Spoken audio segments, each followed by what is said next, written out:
Современная финансовая система берет свое начало в далеком прошлом, с возникновением товарно-денежных отношений между нашими предками.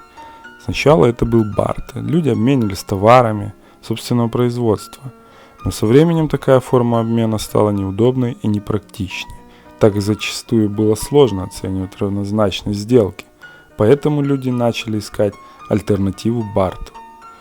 Таким образом, в разных уголках нашей планеты возникали универсальные ценности, за которые можно было купить или продать любой товар. В роли универсальной единицы обмена выступали редкие ракушки, стеклянные бусы, перья птиц, камни, животные, зерно. Но со временем все эти предметы теряли свою ценность, так как они не были уникальными и не были достаточно редкими. Появление золота и серебра положило начало новой финансовой эпохи. Во всех уголках планеты началось развитие новых денежных отношений. Государства начали развивать выпуск собственных монет из золота и серебра. Затем начали возникать первые банки и банковское дело. Современная банковская система далеко ушла в своем развитии от начала своего возникновения, но механизм работы и основная цель остаются неизменными. Это стать еще богаче и могущественнее. На первый взгляд, появление банковской системы способствует развитию экономики страны и благосостоянию ее жителей, но на самом деле сбережения и вклады людей находятся не в очень выгодном положении, которые часто подвергаются инфляции, не защищены от экономических кризисов и крахов банков. Но в 2009 году появляется биткоин, который создан как альтернатива современной банковской системе. И за 10 лет существования криптовалют произошло стремительное развитие новой экономической модели цифровых активов. Появляется очень много новых проектов, которые выступают прямыми конкурентами централизованным финансовым учреждениям, а именно банкам. И одним из таких проектов является Parallel Finance. Информация о проекте Parallel Finance появилась в середине 2021 года, когда основатель компании Юба Руан привлек инвестиции в размере $2 миллионов от таких крупных фондов, как Alameda Research, Polychain, Pantera Capital, 8 Decimals, Lightspeed, Bear Capital, Web3 Foundation, Hypersphere, Holborn. Платформа Parallel Finance предлагает маржинальный аукционный займ и кривую AMM для деривативов, которые позволяют значительно повысить эффективность использования капитала для держателей токена DOT и KSM.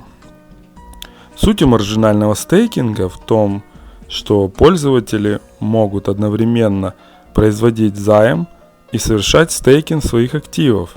Эта функция особенно полезна в том случае, когда пользователь закинул в стейкинг свои токены DOT или KSM, но хочет увеличить свою прибыль, совершая торговые операции. Поэтому есть возможность взять в долг и торговать, удваивая свою прибыль. Таким образом возникает своего рода альянс между стейкерами и кредиторами. Что касается застрахованного стейкинга, то блокчейн и Proof of Stake зачастую используют слэшинг, чтобы не стимулировать динамику плохих нод. Пользователи, которые номинировали валидаторов, испытывающих слэшинг, тоже страдают от этого. Поэтому Parallel Finance защищает от таких рисков за счет взимания небольшой комиссии с каждого пользователя, который делает стейкинг и перераспределяет эту комиссию в случае слэшинга. За это отвечает специально созданный алгоритм валидатора, который выбирает самые высокопроизводительные ноды, тем самым упрощая взаимодействие пользователей с платформой. Одним из самых важных нововведений на платформе Parallel Finance является более эффективная кривая прогнозируемой доходности для процентных токенов, таких как XDOT, XPDOT, C-Tokens.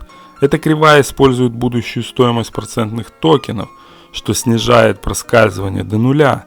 Это позволяет имитировать высокую ликвидность при каждом свапе. Также это дает пользователю возможность менять процентные позиции и выходить из них с максимально возможным значением.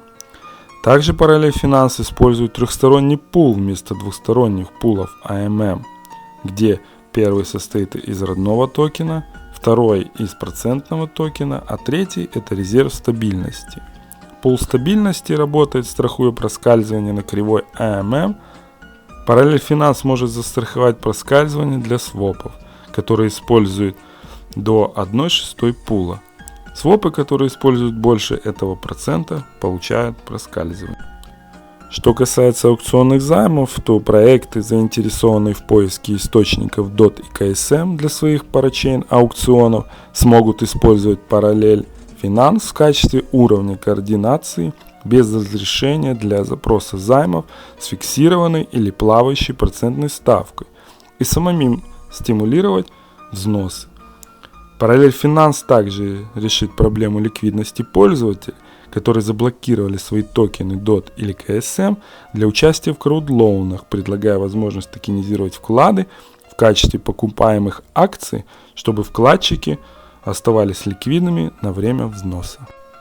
В заключение хочется сказать, что проект Parallel Finance имеет огромный потенциал для развития и быть очень востребованным и успешным среди своих пользователей, а также у проектов, которые захотят запустить свои парачейны. Мне очень нравится проект, так как он будет неотъемлемой частью экосистемы Polkadot и Kusama.